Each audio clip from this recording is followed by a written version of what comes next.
Welcome to the first episode of YAP. This is probably the most horrible intro at all. I'm not gonna lie, but You'll get better. You'll get better over time.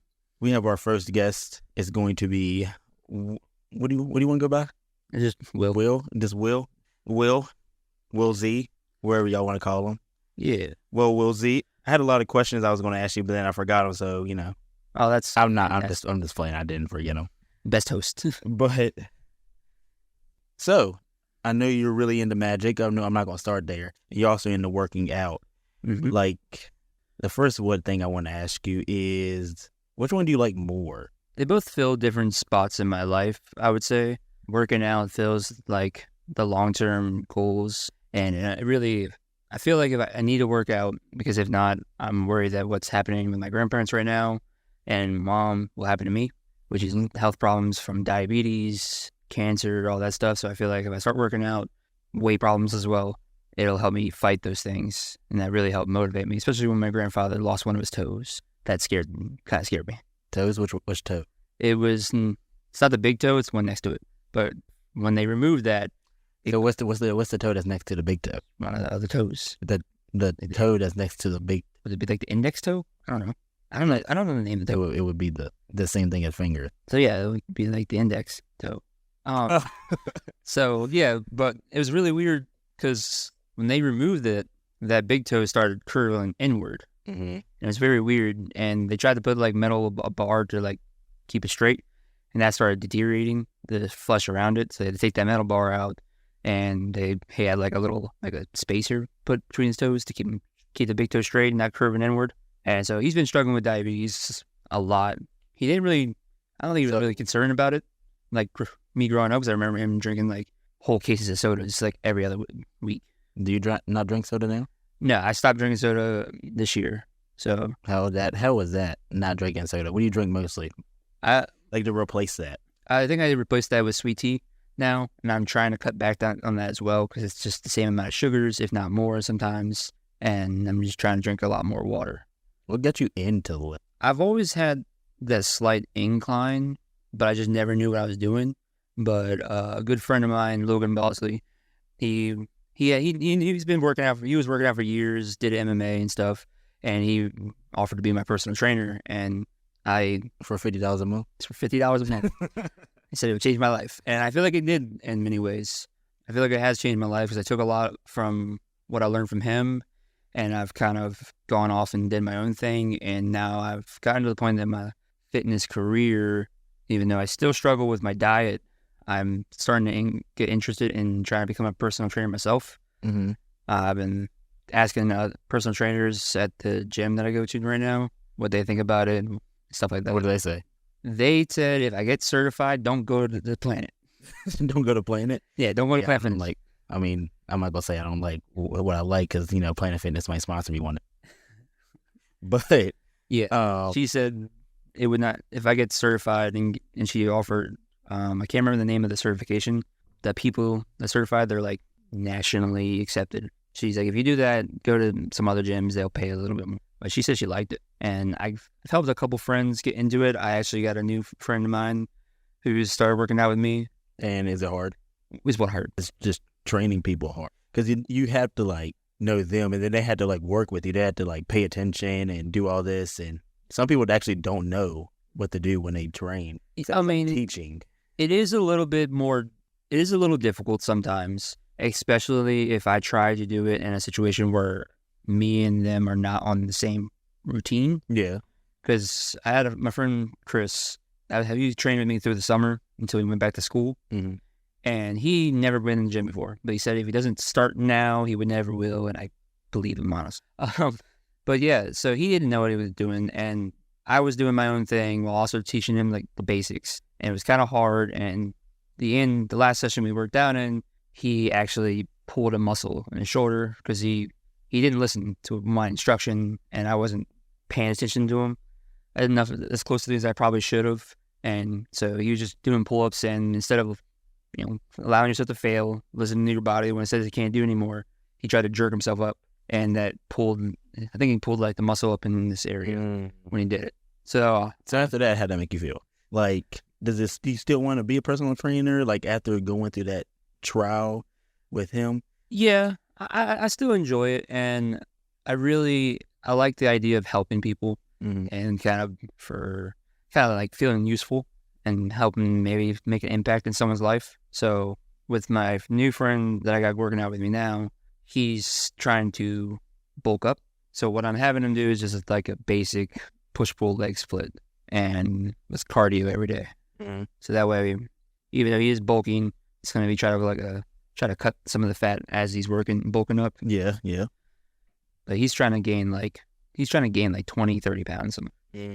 So, for everybody who how did lifting change your life personally? It has definitely changed my life in many ways. Like I feel a little bit more confident in myself, developed some insight in a field that actually feels useful. Oh, look at the kitty. Sorry, that was my cat Roo. He's gonna be famous, guys. But yeah, like what I was saying, I feel like I can offer advice to people, and people say like, "Oh, you sound like you know what you're talking about." Yeah, and I do my research. I watch a lot of videos. From Liver King? No, no joke. Steroids is not the way, guys. Just to let you know. But I've learned like there's 3 major categories people go when they lift in. There's strongman, where all you're trying to do is lift the strongest weight. You don't care what your body shape looks like. You're just trying to get stronger. There's bodybuilding, which is when you're trying to get stronger, but you're also trying to look really ripped. And then there's like the runner's look or the soccer look, when you're just trying to look cut. You're very skinny, and all you're trying to do is be lean. Yeah. Those are the 3 major categories that I know of and have looked into. Like the soccer look is like a calisthenic. They're kind of in between the bodybuilder and that. So what are you going for? I think right now since I'm learning from my lesson and I'm doing the same routine as my friend, we're doing like a push-pull leg split. So it's like a kind of like a bodybuilder type of thing. Right now I'm trying to cut a little bit of weight. I'm probably at my heaviest that I've been. So I'm trying to cut some weight. He's trying to gain some weight. So it's a very interesting dynamic. What motivates you to keep going every day? Because I know it's hard. And then some days you just don't feel like going. So why? I definitely feel like having someone with me helps keep me motivated, especially when I'm like, okay, that I'm there to keep them on task. They don't know what they're doing. They don't know what the routines that we're doing right now. So they're relying on me to be there. So that helps keep me going. And even when we used to have a big group, you were a part of it, they would go 5 days a week. I still got it. And then you fell off the wagon. I don't know why we had to bring that up. That's crazy. None of that was even involved. But in this, it really helped that dynamic where we were all bros. And then that's actually James. That was just fell down to me and James at the gym, and we would talk to each other and help each other. He gave me advice because he's been doing it a lot longer than both of us. Yeah, and that helps a lot. And I've learned a lot from him. Can I retain all of it? Sometimes. My memory's not the best, but it's in there. And I think I implement them in different ways. I mean, everybody, it works differently for everybody. So, yeah. I mean, I feel like just hearing something could definitely work for you. At the same time, you can put your own twist on it that definitely work for yourself. So, I mean, it ain't like you're retaining it. You just, that one time when you go to do this workout, you be like, oh, I remember what James said. Yeah. Yeah, definitely. It's definitely a factor into it. And he was actually there for when I did my max. On camera? Really? Right on? Damn, brother. You couldn't even wait a little bit until off camera? That's crazy. Oh, now that I told you it was on camera, now it's different. A little bit of an intention, though. Sorry about that. But yeah, he was there for my deadlift max. Not deadlift max. It's probably there too, but he spotted me for my bench press max. Which is... You might not want to say it out loud. I don't want to embarrass you in front of all these people. I don't want you to be embarrassed, you saying it out loud. There's a little kid out there that could probably lift the same, but it's fucking crazy. I'm proud of the number. It was a goal that I was chasing for a long time, and that also helped, setting a goal helped me strive to get towards that goal. Mm-hmm. So my goal was 225, and I got it. And it was a big day because I just went for it one day. I did a couple warm-up sets and then just boom, got it up. Tried to go a little higher, failed. But so 225 was the max. And yeah, I'm really happy that I achieved that goal. I am sad with the facility that I was working at and being remodeled, so I can't pursue my strength goals as much as I used to. I mean, but if you don't try to like max out at Planet and you just keep working, by the time it's back up, and then you max out, say your first day back in that gym, max out then, you're like, damn, you go up like 20 pounds. Because, you try to max out since then, so you just been working. Yeah, and that's the thing I'm working on. And I'm also trying to throw in some dumbbell stuff because the fear with Planet is they have a lot of Smith machines. And they have a lot, yes. Yeah. So they don't have free weights for benching and deadlift, so you don't work your stabilizer. For Planet Fitness, if you're listening to this, get free weights. Please. They don't work your stabilizer muscles. And I fear that if I don't do dumbbell stuff, those muscles will lag behind while other muscles still progress. So it's causing my workouts to last a little longer. Mm-hmm. Just so that I can do, okay, I'm going to do this and then I'm going to do this. Just so I can get the work in and make sure I'm working those muscles at least a little bit. When you coming back to the gym? So on the next topic, no, I'm just playing. After I go, because I'm supposed to go on that cruise to Mexico, a bit of a flex, I'm not going to lie.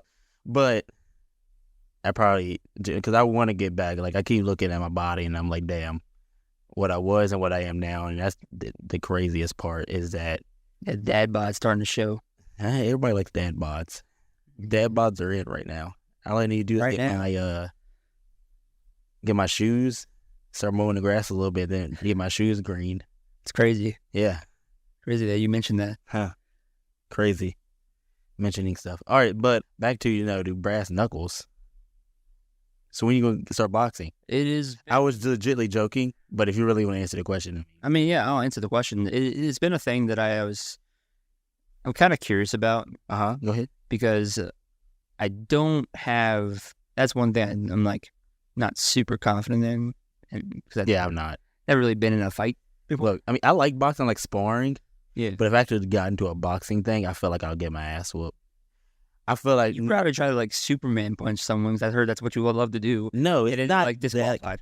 I feel like I can last a long time and I can go, but I feel like once I take a few, I don't think I have a strong chin. I think that I will get knocked out very easy, and I don't think I will last long. So if I can get really good at dodging, I think I can be really good. Like I feel like I got good hands, but yeah, I don't have a strong chin. I feel like you're probably really light on your feet.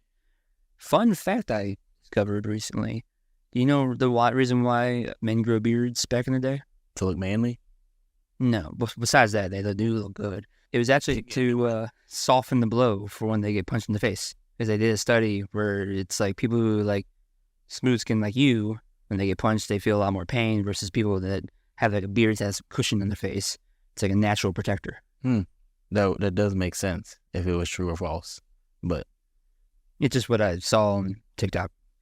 One of those research people that like TikTok is the new Google, y'all. Remember when everybody just looked at everything on, no, TikTok is the new Wikipedia. Basically. Everything on Wikipedia is right. But talking about TikTok, tickety tock, tick. How's your TikTok going? Not very well. Are you even trying? That's the real question. Not entirely. And now that I'm in a more public gym setting, I don't want to be that guy. I'm already the guy that brings in straps and like a deadlift belt and stuff for if I need it. I have like a bag. What are you deadlifting at? Well, Planet. It's just a back belt, so like you can use it for squats if you're trying to go heavy. I see the people bringing stuff in and they'll hang it up. I mean, they already have belts in there, don't they? I don't think so. I haven't seen them. There should be like hanging. I just feel like I get weird looks whenever I like put my wrist straps on or anything. Wow, I put my wrist straps on when I was at Planet. And then again, I mean, when I see you need them, when I look around at people at Planet, I'm like, some people doing stuff wrong, and I guess it's part of like the trainer part of me, like that's like I want to correct their form, but I know that's not okay because they'll get mad about that. I mean, yeah, I feel like eventually they'll ask. I've asked people, random people stuff. Yeah. Because this dude was doing worm exercise, and I asked him what that worked and why he was doing it a certain way, because I was just curious. I was like, maybe because that would help me do what, because he was doing the same thing I was doing, but he was just doing it a whole different way. And I was like, why do that extra stuff? Right. And why not just do the regular thing? And I was wondering. Talking about some people doing some extra stuff, like this guy. I was at the first week I was there at Planet, some guy was doing, like he was at the little rack thing where it has all like attachments you can do, like the pull-up, the monkey bars that. So he had like. Wait, in the back? Yeah. Oh, okay. Wait. So he had the thing where like you could do dips. Yeah, I know what you're talking about. That man, he had to have been like in his 40s or 50s, maybe a little older. I'm not. He was older. But he like got up in that thing and like twisted up and was doing leg raises upside down. What? So you know how when you lay on the floor you do leg raises? He was doing it upside down on there. Oh, so he was just laying on it and then... No. He was in the dip position, but he rotated his body upward and was doing leg lifts or leg downs, I guess, at that point. Holding himself up by his hands? Yeah, he was holding himself up. See, you're talking about extra. That's just flexing. Yeah. That's what I call it. I tried to ask him, like, how long did it take you to get to there? But he had his headphones in and didn't hear me. I was just sitting like... He might be one of them, the people who be running and shit. Like, he realized, like, oh, you know the people that can just hang on bars sideways? Like calisthenics stuff? I mean, I guess so. That's what it's called. Oh. Calisthenics. Yeah. Yeah, he might be one of those, but, like, he's thinking... I was just like, God damn. That guy knows what the fuck he's doing. But other people, I'm just like, they don't know what they're doing. And it bothers me a little bit. I saw someone doing squats the other day, and because of the way one of the Smith machines are, the bar is angled. So she was doing squats, but she had her legs out just so she can do a motion with it, which is improper form, by the way. It can't be good for your back. Mm-hmm. But she was doing it, and I'm just like, good. That can't be comfortable. I mean... She's basically... she learned it somewhere, so I don't know. I think she just adapted to the equipment. It forces you to be in like a leaning back position. Yeah, that's the only thing I hate about it, because it's like perfectly there, so it's not like you can't just freely run. That's what I hate about the bar. Like it's there, and you can't move it. You have to adjust yourself to that. They actually do now have straight up and down Smith machines. What do you mean? Like, so the one that they always had, there's like a slight angle to them. They have now two of them in the back where the ab machines are. Ones that are straight up and down, parallel. Where they're angled? What? They're crooked? The ones in the... You ever notice that? I did. I've never even like attempted to notice. You just look at it, man. I just never like... I don't think I ever just like... You never thought like... Just looked at it to be like, oh, that's angled. I don't think I ever cared enough to like... I think I just sat down and did it. I'm being dead ass. That's why me and James were talking about this. He's like, that's why he hates him. It forces you in a not natural position. But I'm like, they now have straight up and down ones. They have two of them. They still have all the other ones. So, speaking of lifting, I don't know. I was trying to make a transition into magic. So magic. Yeah, magic. It's a great hobby. It's the terrible hobby he lies. No. I highly recommend it. No, he's lying. Nah. It's a lot of money spent. It can be. A lot of money spent, like I said. I have spent a lot of money, mainly the fact of that's like my main hobby. And everyone needs a hobby. I'm fully convinced. I mean, I was saying that today to Logan. It's like, because he said his new deck is going to cost him around $1,200. And I'm like, and I say that at the same time as like, I spent that much in computer shit. I spent that much in this shit. Yeah. Now, I said I spent that much. I did not spend that much in this shit. Let me count. I did not spend that much in. But I think you got ripped off. That, but still, usually your hobby, you'll spend no matter how much, as long as you're having fun, I guess. Yeah. It doesn't matter what your hobby is. It's, I mean, unless it's like, harming people, but I don't think it's, yeah. don't do that. But as long as it's not harming anyone and you enjoy doing it, it's very important for your mental health.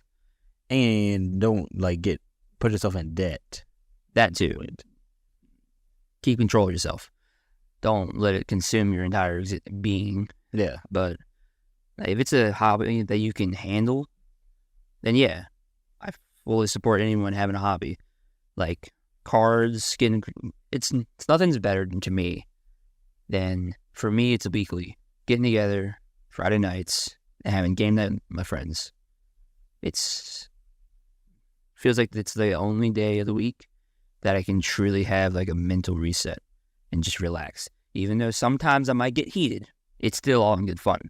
Sometimes, yes. Even when we're not having fun in the game and the time, it's still fun. And it develops, I think, even not to spur you off of Magic too much. No, I don't. You can spur you off to wherever you want. So Dungeons and Dragons is one I'm really into as well. Okay. And never played it, so that's why I didn't. It's... But I'm intrigued. Tell me about it. So, for those who don't know, Dungeons and Dragons, it's a tabletop role-playing game where you have a dungeon master, game master, DM, whatever you want to call it, who is narrating a story to their players, who will interact in their world that the DM makes for them. And that is also a lot of fun because it helps. I think it helps in many different factors. It helps in life because it helps you get out of your comfort zone. It helps you work on time management and team building. Those are like three big things I think D&D actually helps people with. And a lot of famous actors play D&D on a regular. Like Vin Diesel, he plays it. And yeah, he had a whole list, y'all. I had it and then it was gone. Whole list. I can never remember his name. He's the guy from... He was the werewolf guy in True Blood. Never seen it. Yeah.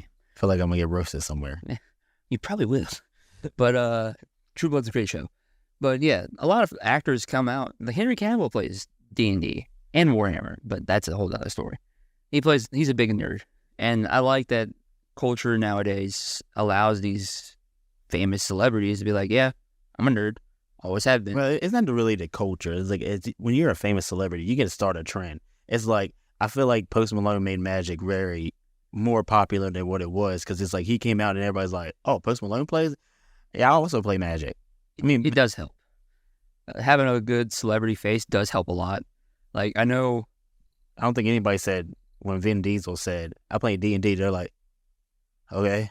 Well, I don't think anybody was like. Did you know Vin Diesel's movie, The Last Witch Hunter, great movie, by the way, was based on his actual D&D character he's had for years. Oh, I did not know that. Yeah. It's very interesting that he was able to, take a simple tabletop RPG character that he made as a kid and held on to it for years into a movie. I can only imagine how giddy he was making that movie. Because that's, every nerd's dream, to be honest. You're right. Family. I hate you so much for saying that.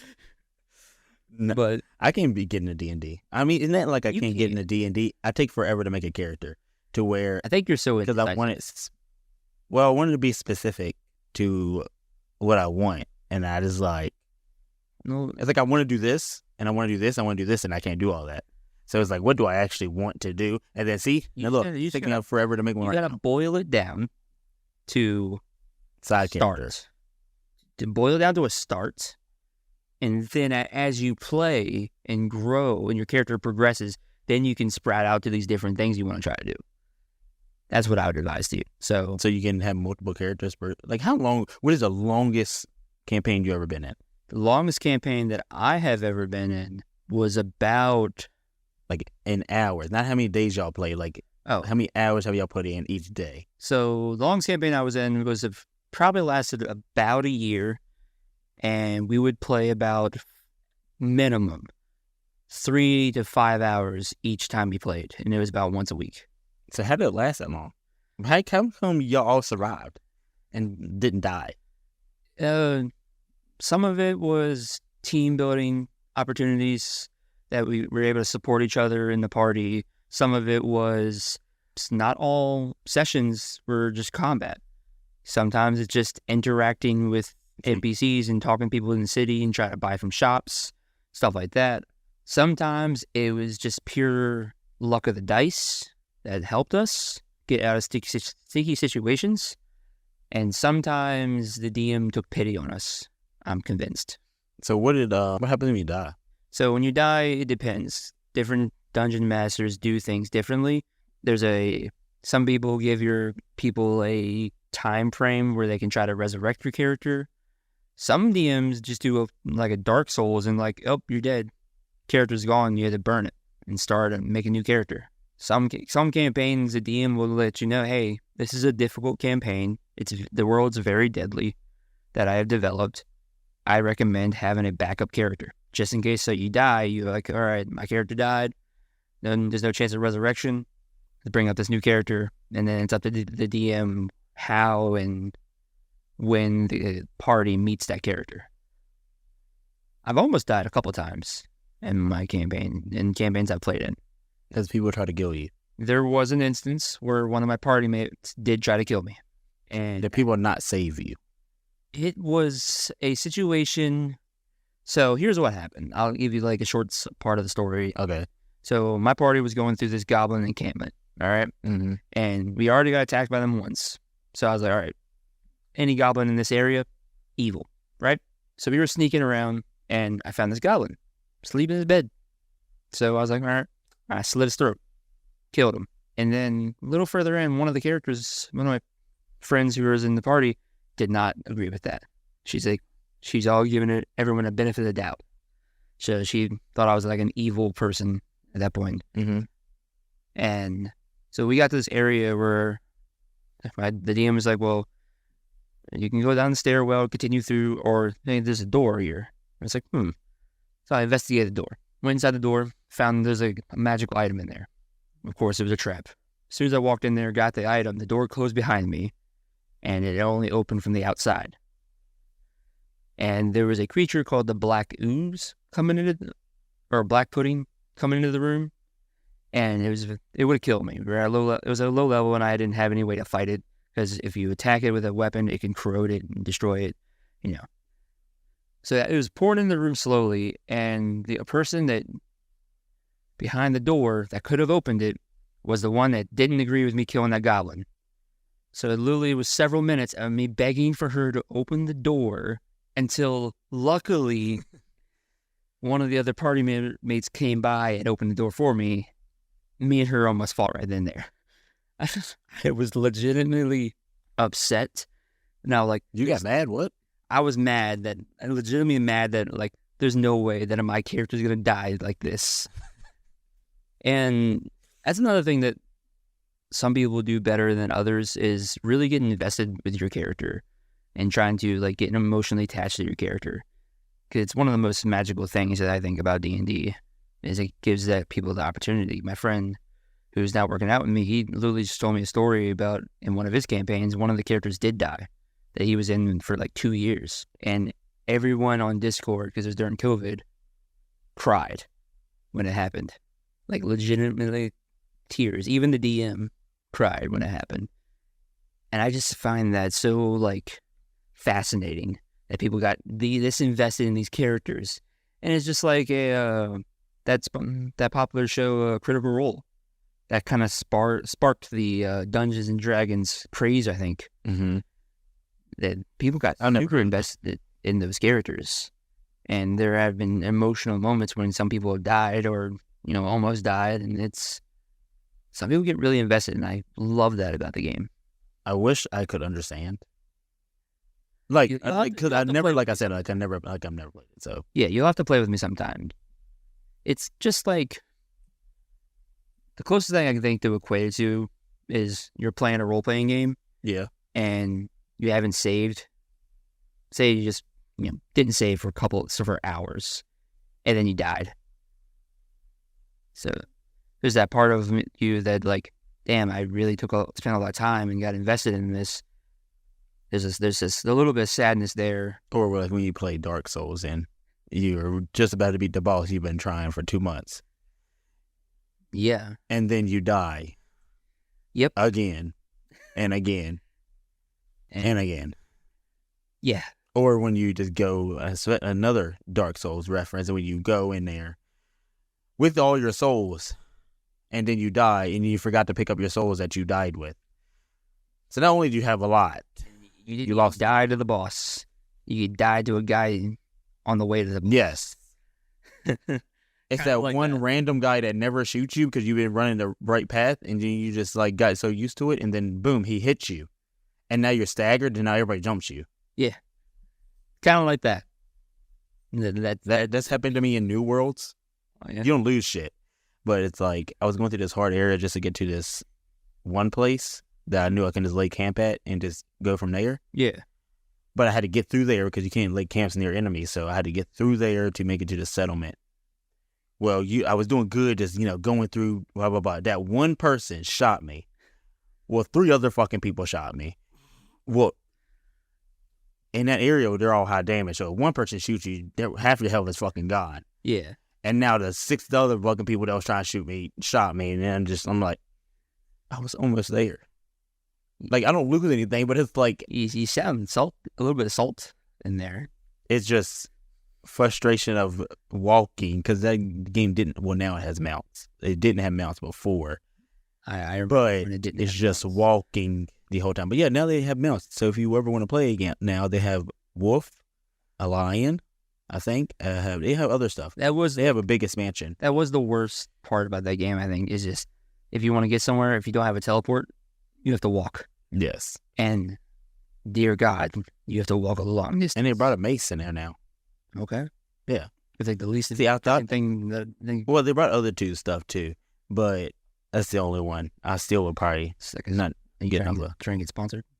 Oh no, because I don't play the game. But because I was going to get on it to start again because I saw my other friend playing it, and I was like, "Oh, he's playing it. I'm gonna try to play it again." And then the DLC costs money, and I said, "Do I really care that much?" I don't. So I've been playing Call of Duty. That's the new one's about to come out. Kind of disgusting.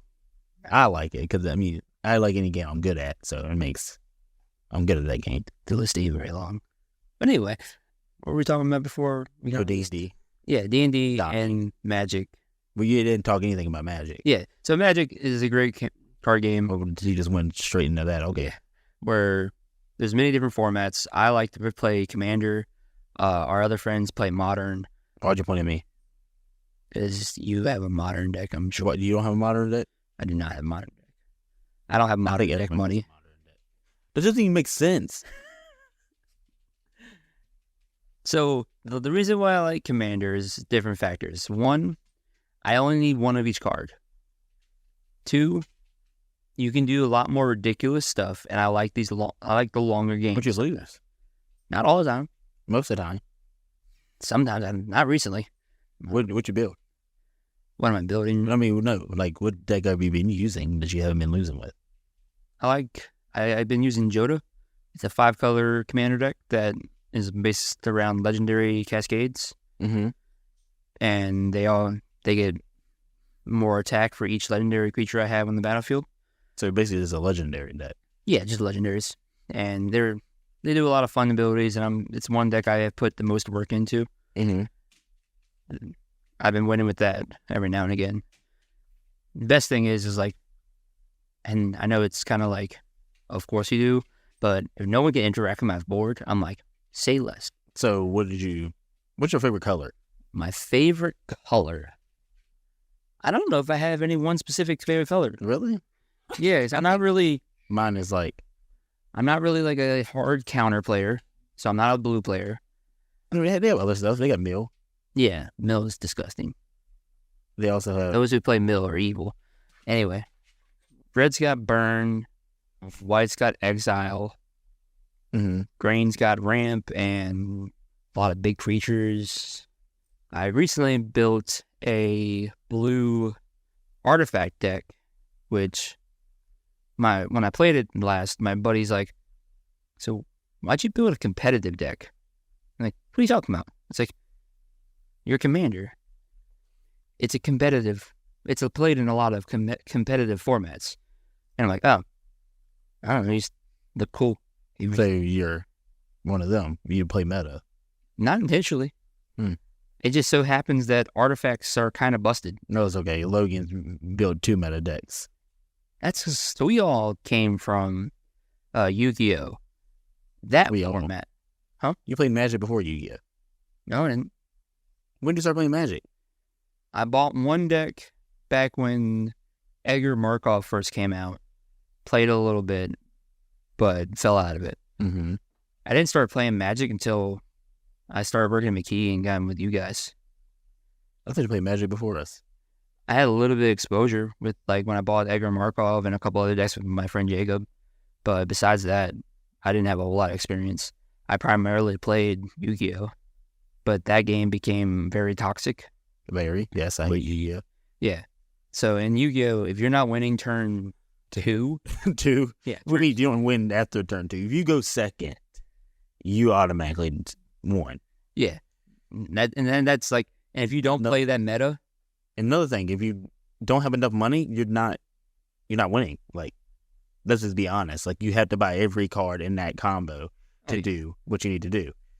If not, the person also has money. If you don't lock your opponent down and basically pin him down to take advantage of him, you're not playing the game right. What are we talking about?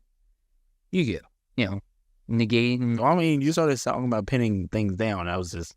I didn't know if you were still talking about card games. Yes, we're still talking about card games. I just thought about the word I almost said, and I'm like, that's not appropriate. Not trying to get your podcast canceled on episode 1, buddy. But yeah, if you don't negate your opponent and lock them down, you're not playing the game right. Mm-hmm. And I tried to play anti-meta. Sometimes I did stuff that disrupted people. Other times I got locked out, so I couldn't do anything. Yes. But just spread them and take the beating. A lot of crazy, I don't know, things you're saying right now. Just pin down, spreading. Is a lot more. It's crazy he's trying to just go through that. 100%. Magic is a lot more, in some ways, a fairer format. Yeah, I like Magic much better. Because you're not, nobody, unless you have a god tier hand, you're not winning turn 2. Yeah, I mean, I think the most you can win is turn 3, 4, if you're really doing stuff. The craziest thing I saw out of especially running green. Green, you can probably win turn 2, but I mean, any deck could possibly do it. But as long as you're not playing like super competitive, right? Yes, you're gonna enjoy a decent sized game. Mm-hmm. I was looking at a tail. Yeah, or a little pigtail. You're gonna have a decent sized game. You're gonna have fun hanging out with your friends and talking. That's one of the best parts about it. Some people take it too serious and too literal, and get way too salty over it. I won't point any fingers. I was gonna call out a name, but I'm like, wait a minute, maybe I shouldn't do that. Yeah, you shouldn't call a name. I don't know who you're talking about.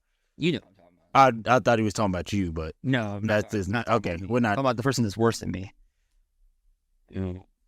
I that's not about skinny persuasion. Tall. I was talking about somebody else.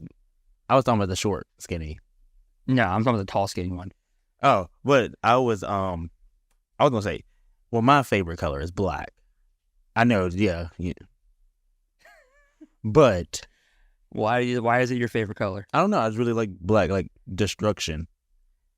Red's got destruction. But that's like white's more like exile, life gain, that type shit. And then black is just destroy. A lot of destroy, discard and destroy. I just saying it just makes me feel good. I'm honestly just like to be that annoying guy. Yeah, we can tell that. But I'm building that deck you made. I built a new deck in arenas, and it's probably the most like I built slivers, had fun. But this is my first deck. Did you? It was my most expensive deck that I built. And in arenas, this is crazy. There's no expensive stuff in arenas. I was trying to build a commander deck in arenas, and that's still probably gonna be the most expensive one I don't actually gotta spend money, but it had a many wild cards I gotta use. Yeah. Because of how many it's expensive, but that slivers deck. It got me my farthest in ranked. I did it. Yeah, I almost got like to diamond. Historic or just standard? I just played it. It doesn't actually. It's historic, but they're all under the same rank system.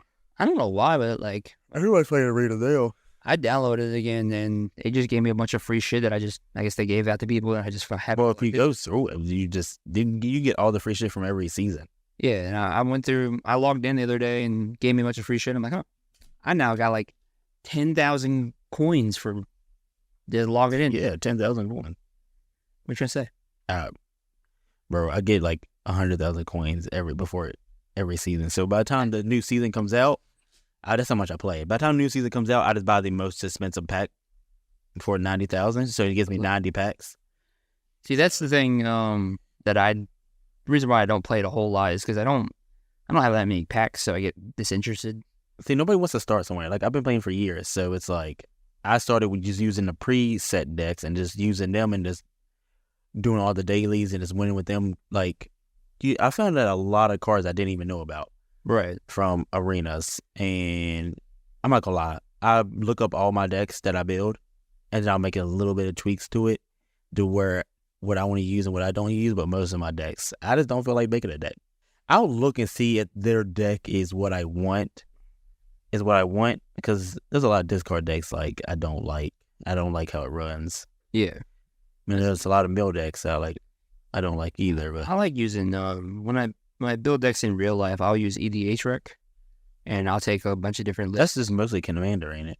Well, that's specifically for Commander. There's also MTG Goldfish that has anything, but like I like to use EDH Rec because you can just search up your Commander or search up a combo, and say decks that go with the combo, go with the Commander, give you suggestions that people have posted, and I'll compare lists from from this price range to this price range. What kind of things could I build with it? So I'll do that. So there's a question Greg asked me the other day, and I was like, I have no idea the answer. What's your favorite card?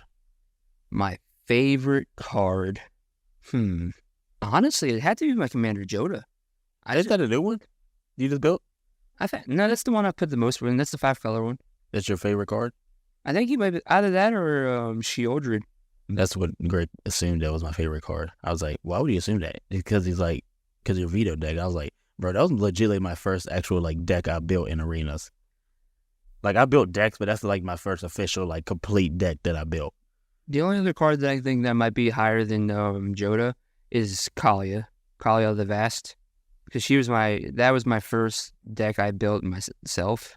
Even though I've taken it apart and I've been debating on rebuilding it, but since Colin built it as well, and people are allowing him to do shit, it made me mad.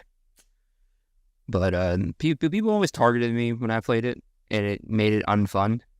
So that's when I built my life gain deck, because I didn't have to play my Commander. Honestly, I kind of like your life gain deck. I feel like I could run it better.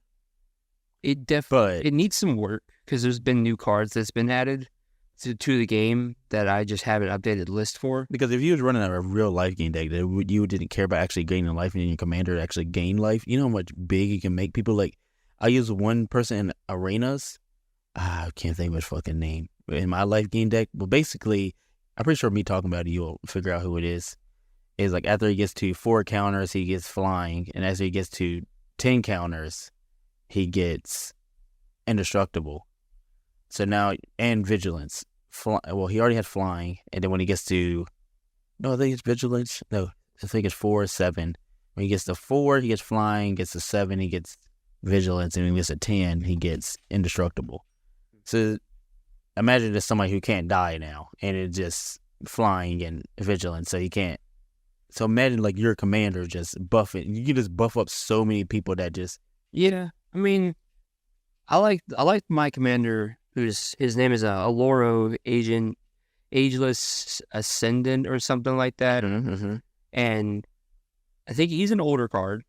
I think he was around before Eminence was a thing. And Eminence is, your Commander normally has an ability that it does. Eminence states it happens in the command zone or the battlefield. He has that, but not saying Eminence. So whenever the beginning of my upkeep, or the beginning of my turn, I gain 2 life. It's a constant gain. So it's like, that's what I meant. Like, that constant gain, you can just keep buffing these people up. Yeah, and if I have the right cards in the field, I can do that. I have ways that, like, when you gain life, put a +1, plus counter on it. But That's why I say I gotta that. revamp the deck. The deck has to be reworked because it was good at the time, but it's not. And the support came out for it. I actually bought a card recently for it that I need to put in. Another deck that I'm here soon gonna revamp is my mono green deck, because that's a deck that it needs to be focused. It's kind of all over the place. It just, at the time when I put it together, it was just all my green cards plopped in a deck that were okay. So sometimes it does well, other times it flops. Like, I don't know, you might have been there. One time we were playing at Colton's house, and I had like a 20-20 commander or a 40-40 commander, but in the deck I didn't really have any trample. So everyone just had blockers, so they couldn't do any damage to me. I couldn't do any damage to them. And I ended up dying because they just destroyed my creature, and then that was it. So that, Why don't you just build a trample deck? I've put stuff in that does trample. I just need to rework like the ramp in the deck, and there's been newer cards that came out, like in a new Ixalan set. It's got a dinosaur named Galta. Yes.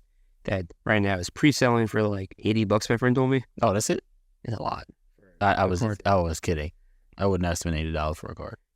I think it's gonna go down once it comes out, or it could go up. Proxy, probably.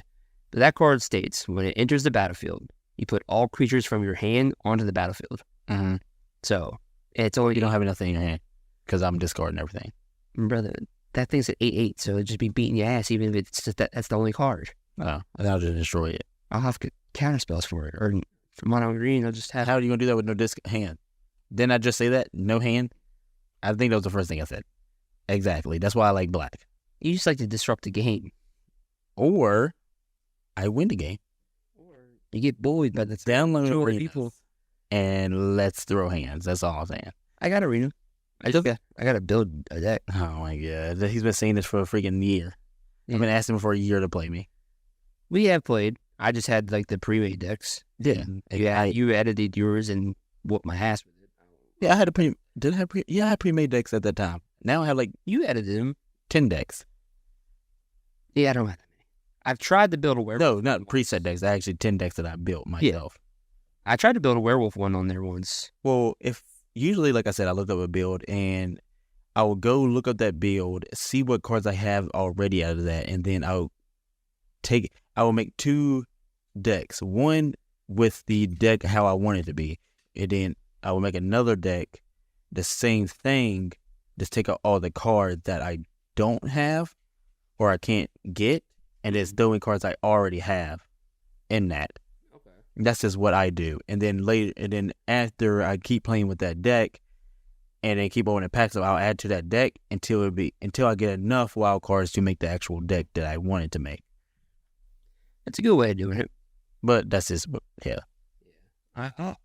Jaco's been playing it more, and he's actually started getting interested in Modern because he's been watching a lot of videos. He's like, we should just build like one Modern deck, each of us. And I'm like, stop it. We are a Commander friend group. That's where we started. You could just play Modern because everybody plays Modern. Yeah, but it feels too similar to Yu-Gi-Oh. How? It doesn't go by fast. You're not telling me Logan does not play Modern like he plays Yu-Gi-Oh. Yeah, but he gets beat. I can't help he's a bad player, but he just plays blue and it's annoying. I hate blue. Blue is the most hated thing by me. I'm sorry. Like I legitimately hate blue. I hate blue. Blue, counter this, counter that. I'd rather you destroy it. Blue is control. Yes, I hate it. I hate blue because it's like you will sit there and do nothing. There will be no cards on your field, and you just want to keep countering shit. Like you're not using mana. You just like draw a card, end turn. You're not doing anything. Oh no. Are you playing something? Exactly. Yeah, I'm with you. That's why I like any deck that I have that builds with blue, like Joda, no counter spells. It's not for the deck. My Urza deck that I built, it's got a couple in there, but primarily it's just artifacts, which then does have a win con where I do lock my opponents out from doing everything. But I'm trying to win with those. I'm not trying to like counter you every turn. Sounds fun for the other person. everyone's got to have a win color. Joda's is just beating you to death. Life gain is just, I gain an infinite amount of life. You lose an infinite amount of life. Stuff like that. Urza's, that. Zombies. I recently built a zombie deck. And that's just, I'm trying to make a bunch of zombies and beat you to death with them. And also I got cards that allow me to steal all their creatures from your grave and put them on my battlefield, and I'll beat you with your own cards. It's very satisfying when you get to kill someone with their own commander. I would know how it feels to kill people with their own cards. One thing I wish that Arena had, and I know the servers might not be able to handle it, is multi-people. Yeah. More than 2 players, more than like a 1v1. It might start really get me seriously into it, because it's like nothing's better. I really like 4 or more people, because then you have an opportunity to, if you don't look like you're doing something too crazy, you're generally allowed to do it until someone realizes we should probably stop him. Yeah. But 4 or more players is really fun for a commander. I get Modern's a 1v1 format. It doesn't really translate well to a multi-person format. It's like, I don't see why not, but I mean, they have Brawl in there. That's Commander, but yeah, it's a little different, but yeah, they got Brawl and the Historic Brawl. I know that. Yeah, I play Historic Brawl. I play Historic everything. I don't want to be limited to cards. I hate set rotation. That's the dumbest mechanic. It's actually one of the reasons why I don't play Pokemon card game. I don't know nothing you just said. The Pokemon card game? Yeah, I know about the Pokemon card game, but I don't know nothing about it. They have set rotations. So every time like something comes out, it's like a whole new set. It's also been the same game. I'm throwing a lot of shade, but it's been the same game since I was a kid. What are we talking about? Pokemon. Like the Pokemon card game? Yeah, the Pokemon card game has been the same game since I was a kid. Oh, they might played it. They might reflavor some cards a little bit, but mechanic wise, same game. Like, Yu-Gi-Oh, it changed. No, they just added a lot of shit. They changed. Added shit. Add shit, change, same word. They said we have 2 extra decks now. What? That's not a thing. I'm just saying that's the next mechanic. Say what the fuck. But yeah, now they got extra deck monsters. At first it was just XYZs, and then there's synchros, and there's fusions. Well, fusions came first actually, and now there's. I don't know. I haven't played Yu-Gi-Oh or even looked anything up. There's the things in the middle. What are they called? The dark blue ones. Links. The links, yeah, those things. I hated those things. That was towards the end of my Yu-Gi-Oh career. But yeah, they added shit to the game. They changed it, how it played. Magic has added shit to the game. It's changed. They got now I feel like they're just going down the Yu-Gi-Oh route. They're beating that and shit now. I like a lot of stuff. I like that they also are doing. What do you think about the battle? Oh, what's some things? The thing when you put on your other person's field. Emblems? No, what? You put on the other person's field. Oh, the battle cards? I think so. I think that's what they're called. When you cast it, you put it on someone's battlefield. Yeah. And you try to beat it. Try to beat it, yeah. Yeah. It's interesting. Nobody uses it. I never said it was good. It's an interesting format. You know what it is? They try new things every now and then. Not in your game, but you know what is good in Modern right now? What? The One Ring. One Ring's good in anything. I mean, do you have a card? Yeah, I got one. I didn't ask if you had one, and I asked if you use it. It's in Urza. I'm like, every time I see it, I'm like. I don't like that in Arena they actually nerfed it. That's when it's annoying me the most. That's one thing I agree with some people in the community is upset with the Magic Arena because they've split from the card game. To me, the nerfs for the One Ring and Orcish Bowmaster ruined the cards. They're not as good because I don't know if you have Orcish Bowmaster in any of your decks. Yeah, it got a serious nerf in Arena. It no longer has an ETB effect. Enter the battlefield, by the way. Uh-huh. And the One Ring, now it doesn't give you protection. It does. It doesn't. When they do that? Because it definitely has been doing it for me. When's the last time you used the One Ring? I don't use the One Ring. Trust me, I play against it all the fucking time. Well, recently it doesn't. It got changed. I looked it up last Friday that they got nerfed. And now instead of just tapping it to draw cards and whatever else, you have to pay mana to try to tap it. They seriously nerfed the card. Probably because everybody was using it. Well, it's good. People were legitly I played one dude who was about to lose, And he put one ring down. Next turn, another one ring. I said, "You gotta be fucking kidding me." Next turn, another one ring. And like he just kept doing it until he drew what he needed. And then it's like, Well, it's just decent draw support, honestly. But there's ways to get around it. Like Orcish Bowmaster. That's a yeah, I counter heard for about it. that. You should probably run it in your black decks. It's a black card. You should run it in your deck if you keep running into those cards. I bought one because it was relatively cheap for what the card does. But then again, it can feel like a money pit. Money pit. You talking about freaking Yu-Gi-Oh? Well, let's not get back into that. But Magic is definitely a hobby that I spent the most money in. But it's not as bad as Warhammer 40K. I don't know nothing about that. That game is a money pit. Yeah, Because you have to buy figurines and you got to paint the figurines. Yeah, that seems like too much. I'm not a good painter. And the way they market it, it's a marketing tactic where I saw someone talking about this. It's like, so say for a squadron, you need 7 or 6 characters. They'll either put them in the boxes of like 5 or 10. So it's like Makes sense. one less or one more or one little of what you need for a squadron to make people buy more. So it makes sense from a business standpoint, but it's kind of scummy at the same time. So, question. Answer. Just to end this up. So, what like one motivational thing you would tell people that's like something that what's the one thing that somebody told you that just always stuck with you and like that actually made like a quote or something? So one motivational thing that stuck with me, and I think it's actually helped me survive our friend group quite a bit. Because back in the time when I was dealing with a lot of bullies, and it was my older friend, he's like, just laugh at it. Anything they say, just laugh at it. It doesn't matter. Their words don't matter. Yes, words hurt, but in knowing your true self is what actually matters. They might call you this, that, but you know who you are, and if you surround yourself with a good, close group of friends, they will see you for what you are as well. So, don't let those bullies bother you, kids. Well, I mean, and adults. Yeah, and adults, like I said, even though we're adults, if I was someone that's super sensitive, I would not have survived our friend group. Oh my God, they're not bad. They do it they do it. Yeah, They do it. Sometimes out of love.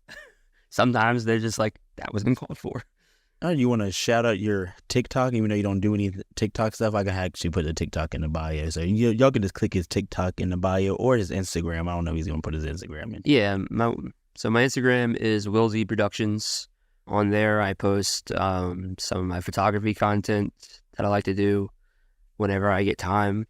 And on TikTok, you might just have to put in the bio because I don't remember off the top of my head. It's fine. I just put it in the bio. It doesn't matter. And there, I just, whenever I feel like saying something, I'll probably put it out there or I'll repost some stuff I see that I think is interesting.